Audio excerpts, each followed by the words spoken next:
الحمد لله رب العالمين،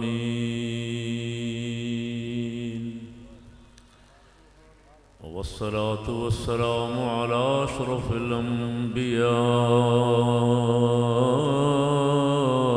وسيد المرسلين،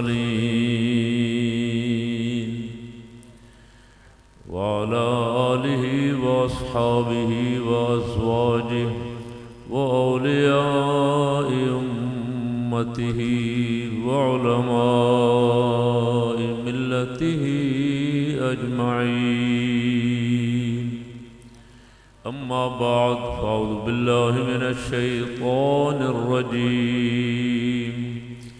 بسم الله الرحمن الرحيم. كنتم خير أخرجت للناس تأمرون بالمعروف وتنهون عن المنكر. آمنت بالله، صدق الله مولانا العظيم، وصدق رسوله النبي الكريم الأمين. قال الله تبارك وتعالى في شان حبيبه مخبرا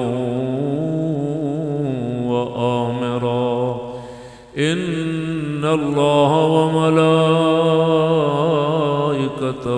يصلون على النبي يا أيها الذين آمنوا صلوا عليه وسلموا تسليما. اللهم صل على سيدنا مولانا محمد وعلى آل سيدنا ومولانا محمد وأصحاب سيدنا ومولانا محمد وبارك وسلم وصل عليه صلاة وسلام عليك يا سيدي يا رسول الله، وعلى آلك وأصحابك يا حبيب الله. صلى الله عليك يا رسول الله، وسلم عليك يا حبیب اللہ. الہی جسم جب تک کہ میرے جان رہے،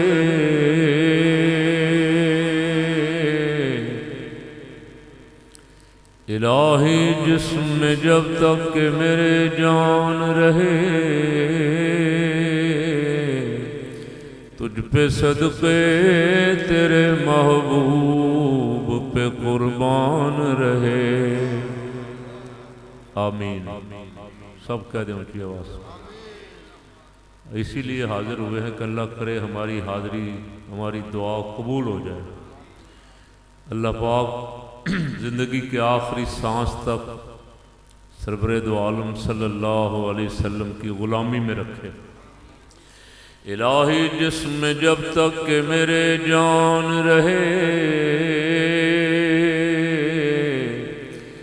تجھ پہ صدقے تیرے محبوب پہ قربان رہے. کچھ رہے یا نہ رہے، پر یہ دعا ہے کہ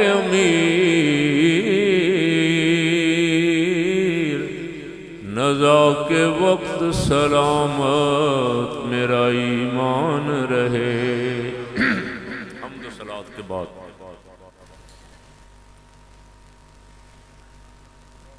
معزز علماء کرام، مشائخ اعظام، میرے بزرگوں، دوستوں، ماؤں، بہنوں، بیٹیوں، آج کی یہ محفل میلاد النبی صلی اللہ علیہ وسلم برادر محترم حاجی محمد اصغر صاحب ہر سال اس کا اہتمام کرتے ہیں. اللہ پاک ان کو جزائے خیر عطا فرمائے. اور ہم بھی صرف آنے جانے اور سننے سنانے تک محدود نہ رہیں، بلکہ یہاں سے کچھ لے کے جائیں اور اللہ رب العالمین کے حضور سچے دل سے دعا کریں کہ پروردگار جن سرکاروں کا ہم ذکر کرنے بیٹھے ہیں ان کا سچا غلام بنا دیں۔ حاجی عبدالوہی صاحب اور جتنے بھی ان کے رفقا ہیں، جتنے ساتھی ہیں، جتنے احباب ہیں، اور ان کے پیر و مرشد، پیر طریقت، رہبر شریعت حضرت قبلہ پیر حافظ محمد مظہر قیوم صاحب رحمۃ اللہ علیہ، جو ولی کامل تھے۔ اور سبحان اللہ، میں نے زندگی میں جو بزرگ دیکھے ہیں اپنی بچپن سے لے کے اب تک، باکمال شخصیت تھے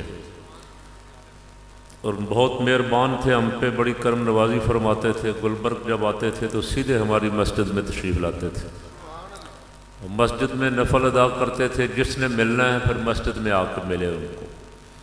اور اس کے بعد ان کے بہت سارے حلقہ احباب جو ہیں، جو ہے جانتا ہے سب، ایسے بعمل علماء اولیاء اب کوئی کہیں قسمت سے نظر آتے ہیں۔ جس طرح کی وہ عظیم ہستی تھے، ماشاءاللہ یہ خوش نصیب ہیں کہ ان کو ایک ولی کامل کا دامن نصیب ہوا، اور ہم اہل سنت و جماعت خوش نصیب ہیں کہ انشاءاللہ جن اللہ کے نیک ولیوں سے ہم محبت کرتے ہیں، سرکار صلی اللہ علیہ وسلم نے فرمایا کہ دنیا میں جو جس سے محبت کرتا ہے قیامت میں اسی کے ساتھ اٹھے گا۔ ہماری محبت اہل اللہ سے ہے، اللہ کے نیک بندوں سے۔ بہت مختصر سا وقت ہے، میری اپنی طبیعت بھی ایسی زیادہ تقریر والی نہیں ہے، اور وقت بھی اتنا کوئی ہے، چند ایک باتیں بڑی ضروری آپ کے گوش گزار کرنی، کوئی نعروں والی تقریر نہیں، کوئی لچھے دار، کوئی ادھر سے جا رہے ہیں ادھر سے آ رہے ہیں، اور لوگوں کو جس طرح حضرت صاحب فرما رہے ہیں کہ الٹا مصیبت میں ڈالا ہوا ہے، پریشان کیا ہوا ہے پیشہ ور واعظین نے اور پیشہ ور نعت خوانوں نے، جن کا مقصد صرف حصول زر ہے، پیسہ کمانا ہے، اس کے سوا اور کچھ نہیں۔ اللہ کریم ہمیں اہل حق کا ساتھ نصیب فرمائے۔ قرآن پاک کی ایک آیت مبارک کا کچھ حصہ تلاوت کیا ہے، ارشاد فرمایا کہ تم جتنی امتیں بھی روئے زمین پہ ظاہر ہوئیں، تم ان سب میں سے بہترین امت ہو۔ کس لیے؟ اس لیے کہ تم امر بالمعروف اور نہی عن المنکر کرتے ہو، نیکی کا حکم دیتے ہو، برائی سے منع کرتے ہو، تم سب سے بہترین امت ہو۔ یہ فرمانے والا خالق کائنات ہے۔ میں کہوں تو کوئی بندہ اعتراض کر سکتا ہے، مولانا کہیں، نقیب محفل کہیں، کوئی بندہ کہہ سکتا ہے کہ آپ نے کتنی امتیں دیکھی ہیں جی؟ آپ نے تو دیکھی ایک ہی امت ہے، اور اس امت کو بھی ساری کو تو نہیں دیکھا، آپ نے ایک حصہ دیکھا ہے، جتنی آپ کی زندگی ہے 60 70 سال، اس دوران آپ نے کچھ لوگوں کو دیکھا ہے، تو آپ ساری امتوں کا فیصلہ کیسے کر سکتے ہیں؟ میں کہوں، یہ کہیں کوئی اور آدمی کو عالم کہے تو اسے تو یہ کہا جا سکتا ہے، لیکن یہ فرمانے والا وہ رب ہے جس نے سب امتوں کو پیدا کیا ہے، سب امتوں کو دیکھا بھی ہے، ان کا انجام بھی وہی فرمائے گا۔ اور آدم علیہ السلام سے لے کے سرکار تک ساری امتیں اسی نے بھیجی ہیں، اسی نے دیکھی ہیں، وہی فیصلہ فرما رہا ہے۔ وہ فرما رہا ہے کہ آدم علیہ السلام سے لے کے محبوب صلی اللہ علیہ وسلم کی امت تک جتنی امتیں آئی ہیں، میں ہی نبیوں کو نبوت عطا فرمانے والا ہوں، رسولوں کو رسالت عطا فرمانے والا ہوں، اور میں ہی فیصلہ فرما رہا ہوں کہ ان ساری امتوں میں بہترین امت میرے محبوب کی ہے۔ سبحان اللہ۔ حضور کی امت جیسی کوئی امت، اس لیے کہ سرکار کی امت میں ایک صدیق اکبر ہی ساری امتوں پہ بھاری ہے،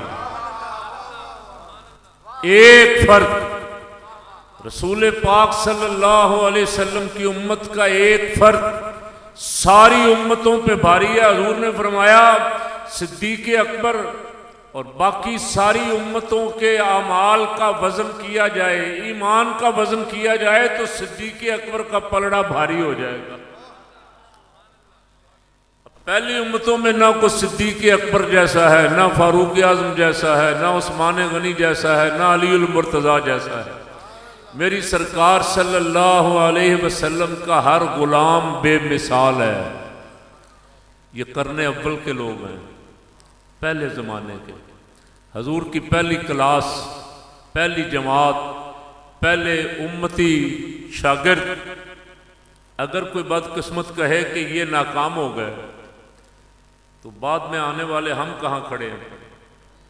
اگر پہلی جماعت جس نے رسول اللہ صلی اللہ علیہ وسلم سے فیض حاصل کیا، جس نے براہ راست سرکار کو دیکھا اور حضور سے قرآن پڑھا، حضور کی نگاہ پاک سے فیض یاب ہوئے، اگر کوئی کہے کہ وہ جماعت ہی ناکام ہو گئی ہے تو پھر تو سب کا بیڑا غرق ہو گیا،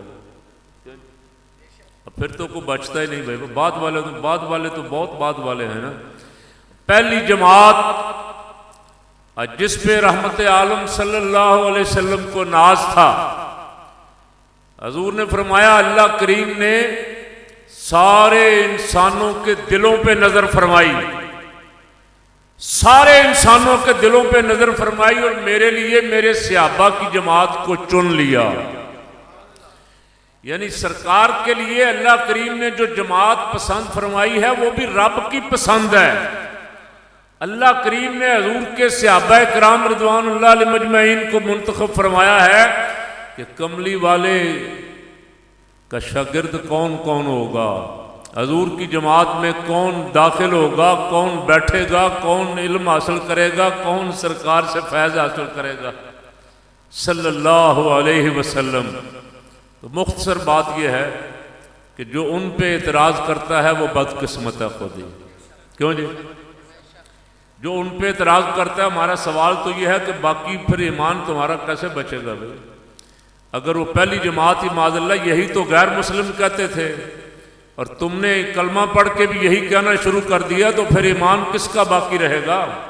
اور ان کے صدقے تو ہمارا ایمان ہے، ان کے صدقے ہمارے پاس قرآن ہے، ان کے صدقے ہی ہمیں ایمان ملا ہے۔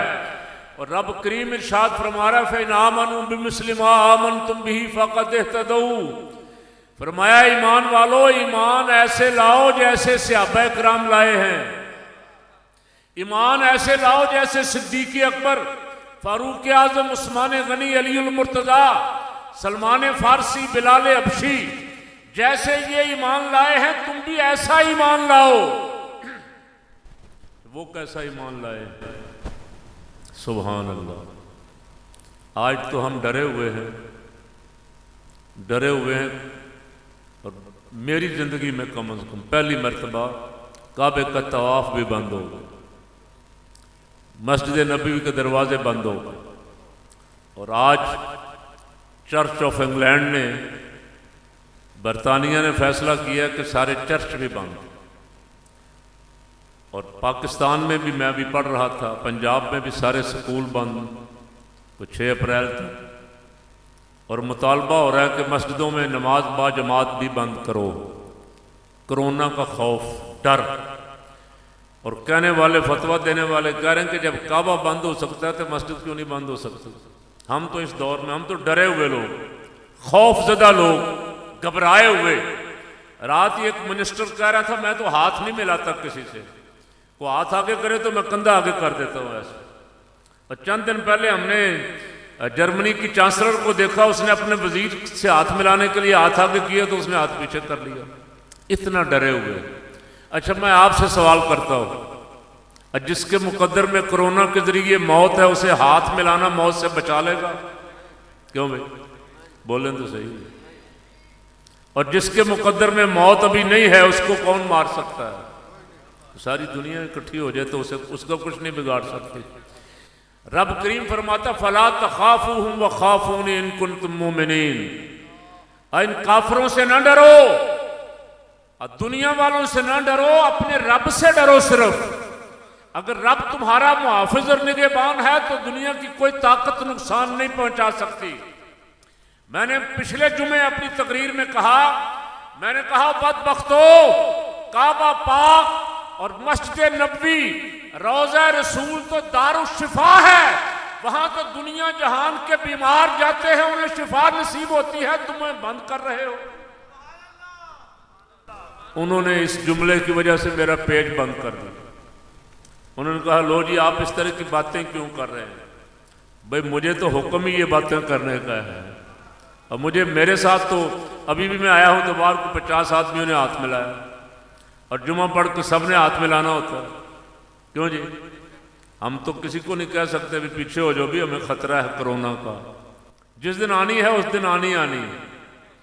اب بندہ مومن کو صرف رب سے ڈرنا چاہیے اور احتیاط اپنی جگہ، لیکن اس طرح کا خوف اپنے دل میں بٹھانا، بلکہ فرمایا وبا والے علاقوں سے بھاگو گے تو وبا تمہارے پیچھے بھی تو آ سکتی ہے، اور ہو سکتا ہے جہاں تم بھاگ کے جاؤ تمہاری موت ہی وہاں لکھی ہو۔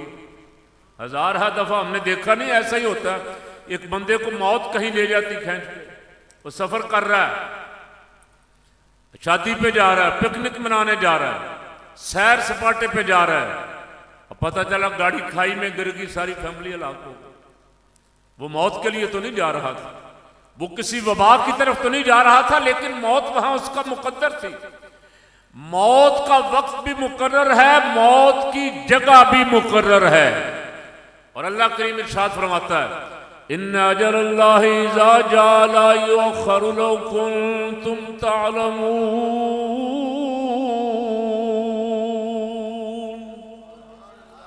فرمایا موت کا جو وقت مقرر ہے آگے پیچھے نہیں ہو سکتا، کاش لوگ اس کو جانتے، ایک لمحہ بھی آگے پیچھے نہیں ہو سکتا۔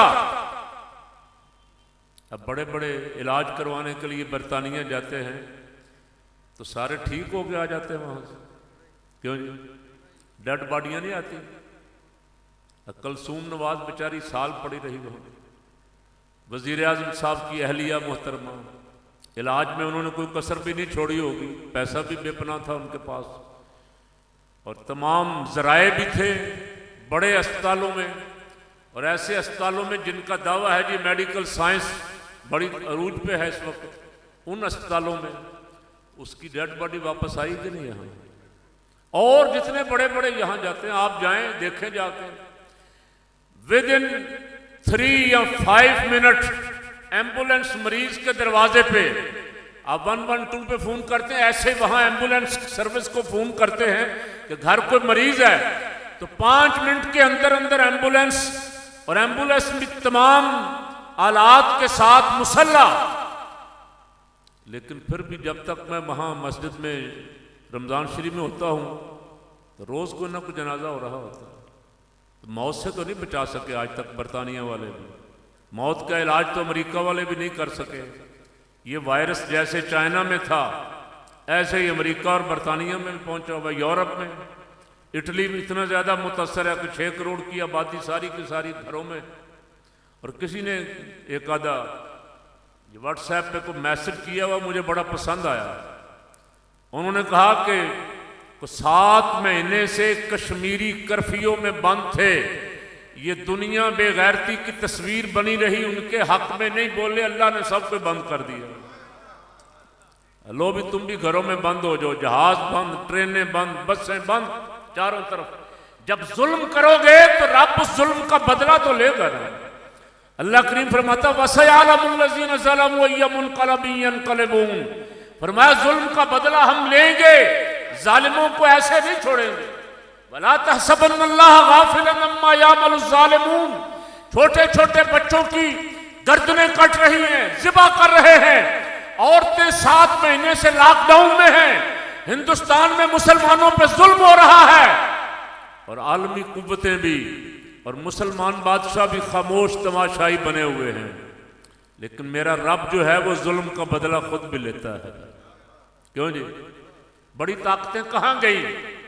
یہ تم اپنے آپ کو سپر پاور کہتے ہو، ہم بڑی طاقتیں ہیں، تمہاری طاقت تو ایک وائرس کے مقابلے میں بھی کچھ نہیں ہے۔ ایک چھوٹا سا وائرس آ جائے تمہاری ساری سائنس فیل، تمہارے سارے ہیلتھ سینٹر فیل، ہر بندہ ماسک پہن کے پھر رہا ہے، صدر بھی خوف زدہ، پرائم منسٹر بھی خوف زدہ، منسٹر بھی خوف زدہ، جرنیل بھی خوف زدہ، چاروں طرف خوف و ہراس پھیلا ہوا۔ اللہ رب العالمین نے جہاں محبوب صلی اللہ علیہ وسلم سے اپنی مدد کا وعدہ فرمایا نا، سبحان اللہ، کیا دیں، فرمایا محبوب ہم ایسے لشکروں سے تمہاری حمایت کرتے ہیں جن کو آپ دیکھتے نہیں ہیں۔ اللہ کے لشکر جو ہیں، ہوا بھی اللہ کا لشکر ہے۔ احزاب والے دن مسلمانوں کی مدد ہوا کے ذریعے فرمائی۔ صحابہ کرام فرماتے ہیں جب کفار محاصرہ کر کر کے تنگ آ گئے، سرکار نے خندق کھود دی، اب خندق کراس نہیں کر سکتے، اگر کرتے ہیں تو مسلمان مجاہدین آگے مقابلے کے لیے کھڑے ہیں۔ ایک مہینہ محاصرہ کر کر کے جب کافر تنگ آ گئے، اللہ رب العالمین کو منظور ہوا کہ مسلمانوں کی مدد کرنی ہے، تو ایسی تیز ہوا چلائی، صحابہ کرام فرماتے ہیں وہ کافروں کی طرف تیز آندھی اور طوفان تھا اور ہماری طرف ہلکی ہلکی ٹھنڈی ہوا تھی، کافروں کے خیمے الٹ گئے۔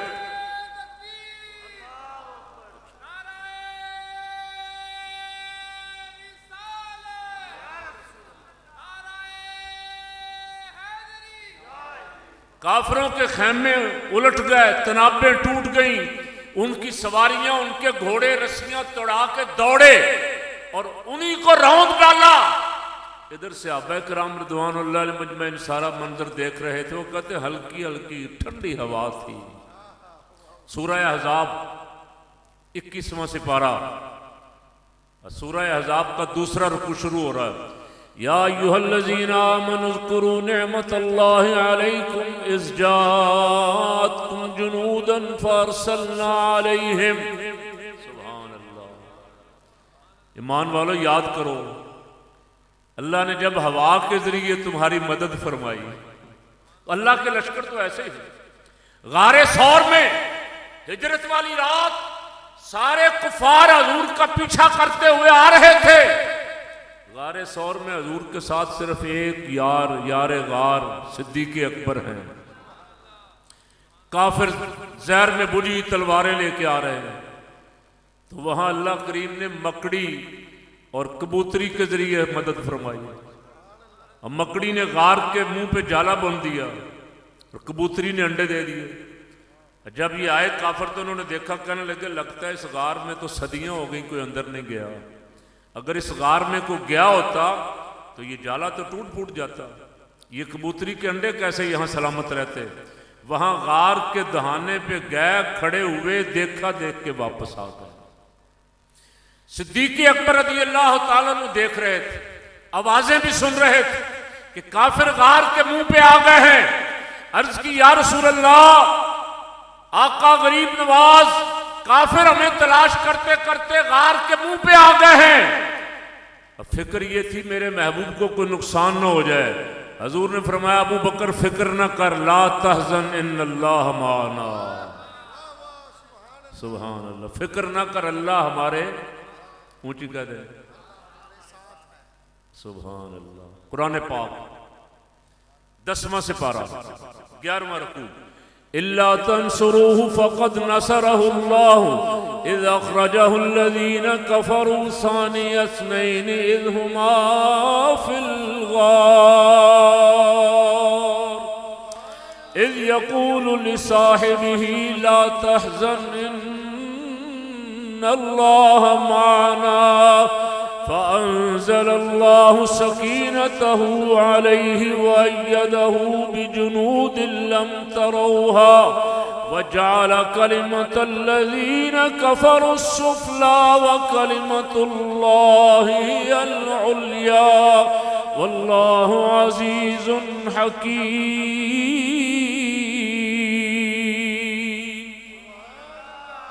اور زور سے کہیں سبحان اللہ۔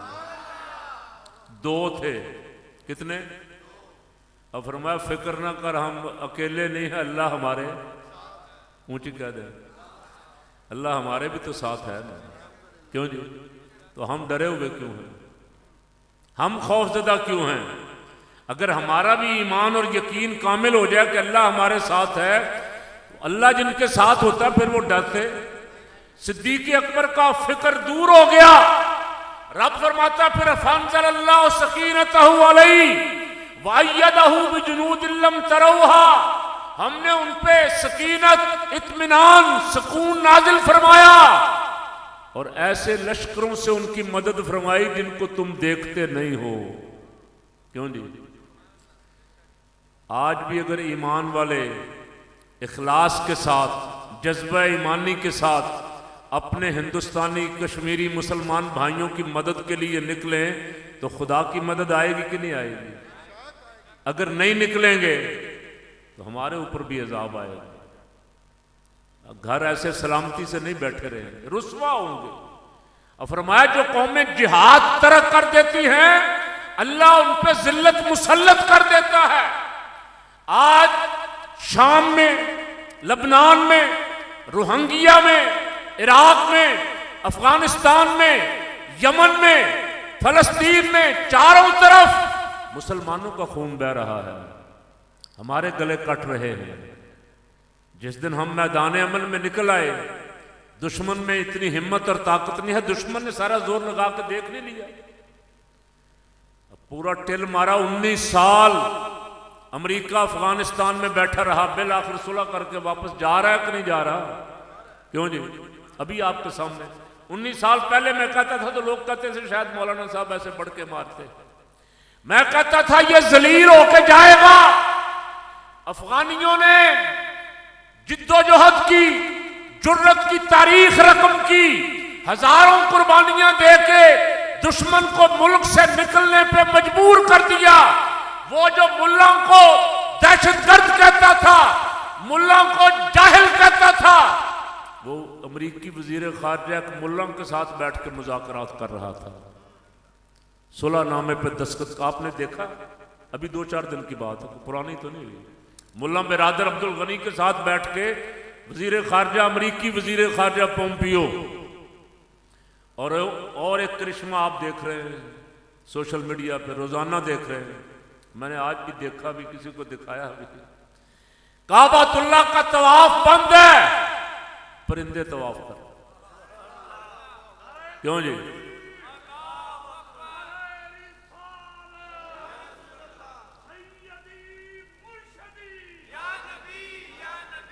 میری سرکار صلی اللہ علیہ وسلم، میرے اور آپ سب کے ماں باپ حضور پہ قربان، سرکار صلی اللہ علیہ وسلم نے فرمایا کعبۃ اللہ میں جب طواف کرنے والے انسان کچھ کم ہو جاتے ہیں تو اللہ فرشتے بھیج دیتا ہے.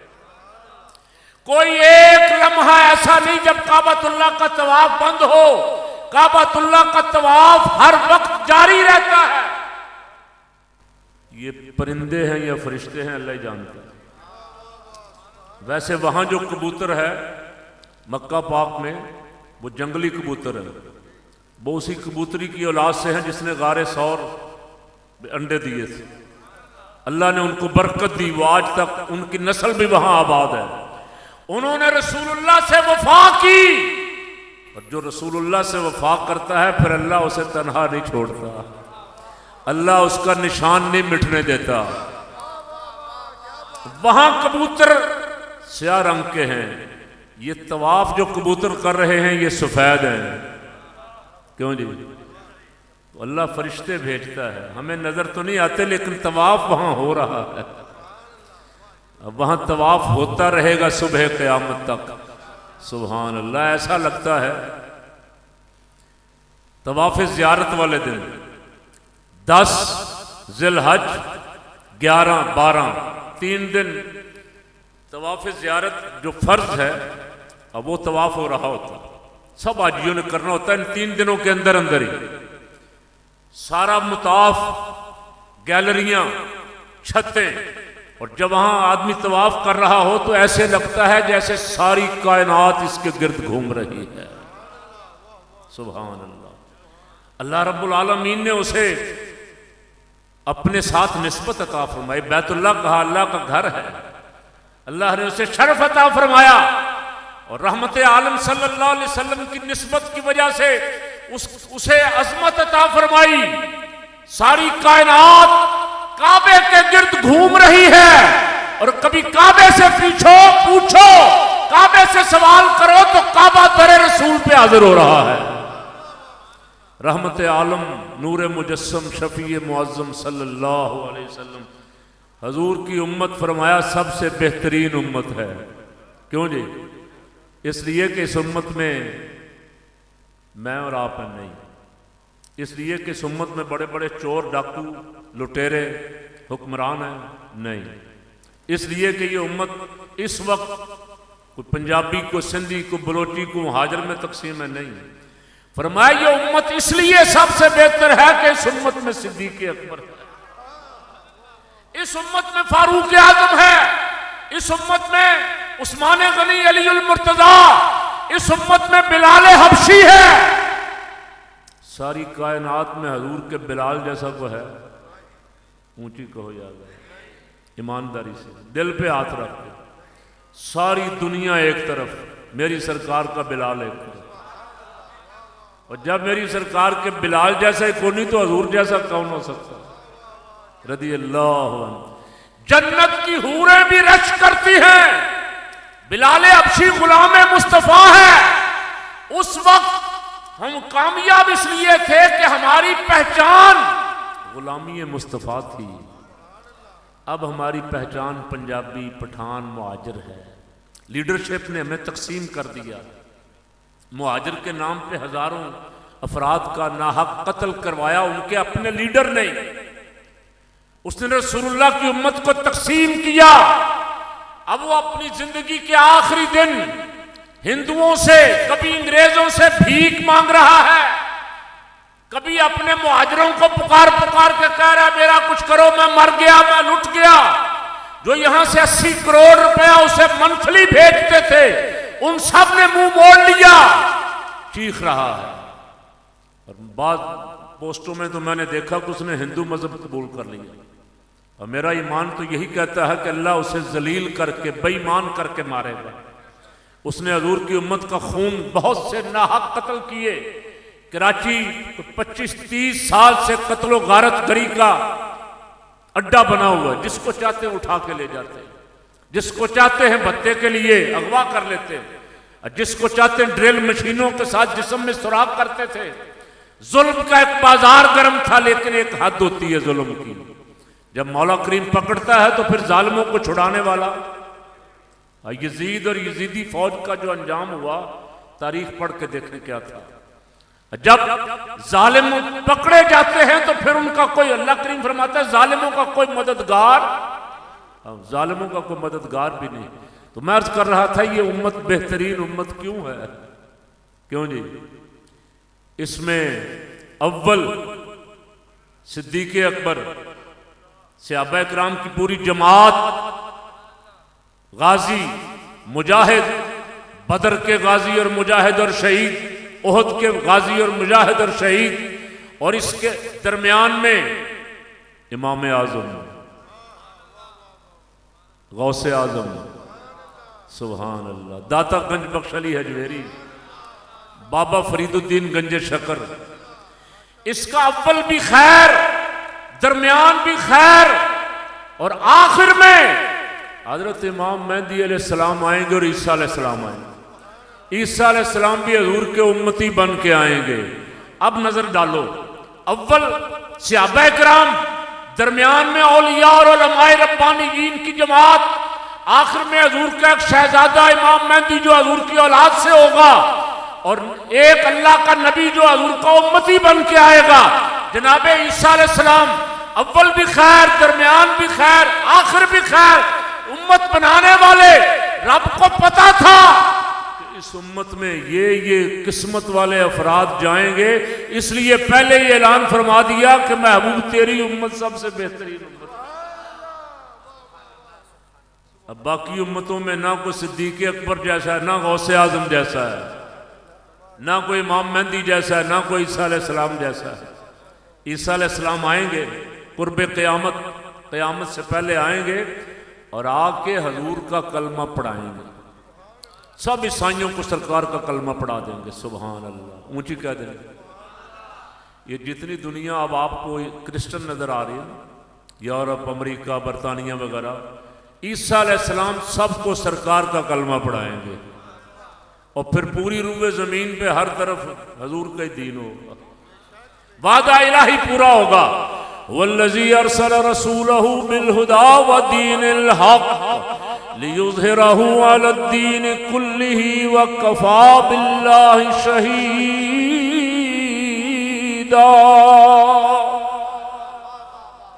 اللہ کریم فرماتا ہے اللہ وہ طاقت والا ہے، اللہ وہ قدرت والا ہے جس نے کملی والے کو دین حق اور ہدایت کے ساتھ اس لیے بھیجا تاکہ حضور کے دین کو سارے دینوں پہ غالب فرما دے۔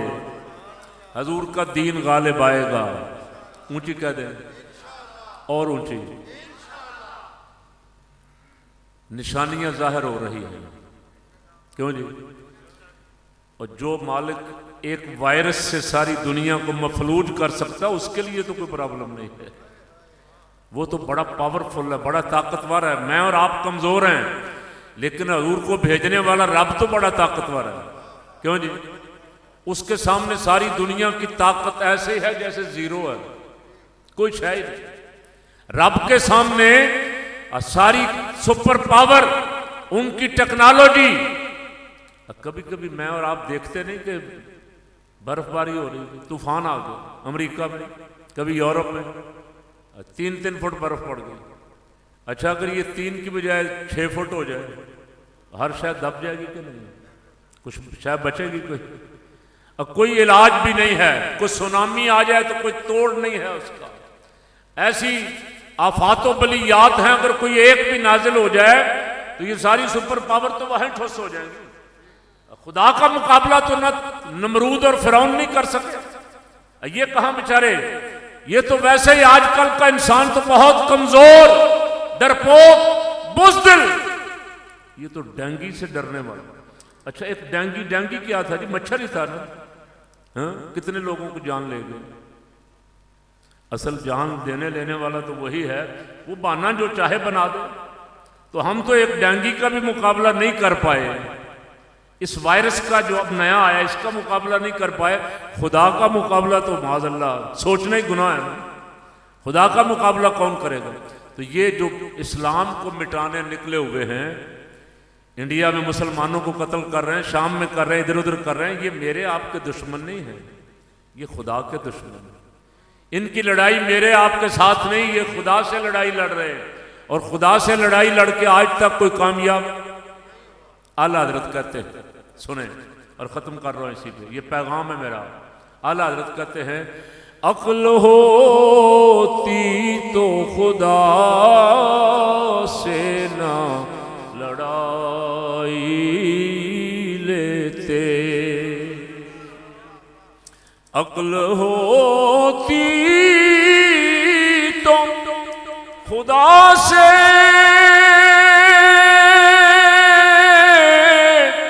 نہ لڑائی لیتے، یہ گھٹائیں اسے منظور بڑھانا تیرا۔ یہ سمجھتے ہیں کچھ چند مسلمانوں کو قتل کریں گے، ڈرائیں گے، حضور کا ذکر ختم ہو جائے گا۔ رب کو یہ منظور ہے کہ حضور کا ذکر، صرف حضور کا ذکر ہوگا۔ وَرَفَعْنَا لَكَ ذِكْرَكَ، بلند فرمانے والا وہ ہے، کائنات میں ذکر صرف سرکار کا ہی ہوگا، باقی سب ذکر مٹ جائیں گے۔ سرکار صلی اللہ علیہ وسلم کے ذکر کے دشمن نہ پہلے رہے ہیں نہ اب والے رہے ہیں۔ ابو جال کہاں ہے؟ ابو لہب کدھر ہے؟ عتبہ، شیبہ، عبداللہ ابن ابی منافق، یہودیوں کے بڑے بڑے سردار، اس وقت کے نصرانیوں کے سردار، آج نام و نشان بھی مٹ گیا۔ اور میری سرکار کا ذکر آج بھی دن میں 5 مرتبے فضاؤں میں، ہواؤں میں گونجتا ہے، کیوں جی؟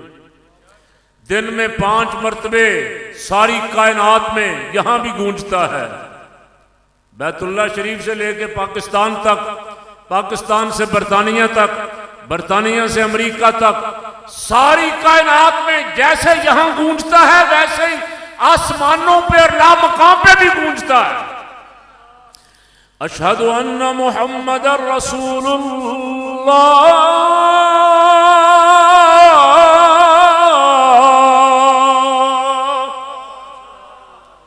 اب معراج شریف پہ میں نے ایک نعت شریف لکھی تھی، معراج شریف پہ، معراج شریف بھی آ گئی. کیوں جی؟ 22 مارچ معراج شریف ہے. 22 مارچ کو جو رات آئے گی حضور کے معراج کی رات ہے.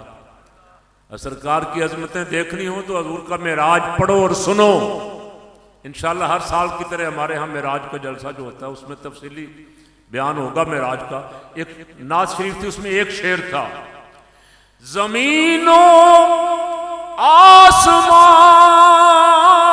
و لامکان میں تیرا نعرہ لگایا جا رہا ہے. اذان کی آوازیں یہاں بھی آ رہی ہیں، اور چاند پہ جانے والے سائنسدانوں نے کہا کہ وہاں بھی اذان کی آواز ہی آتی تھی، صرف اور کوئی آواز نہیں آتی تھی.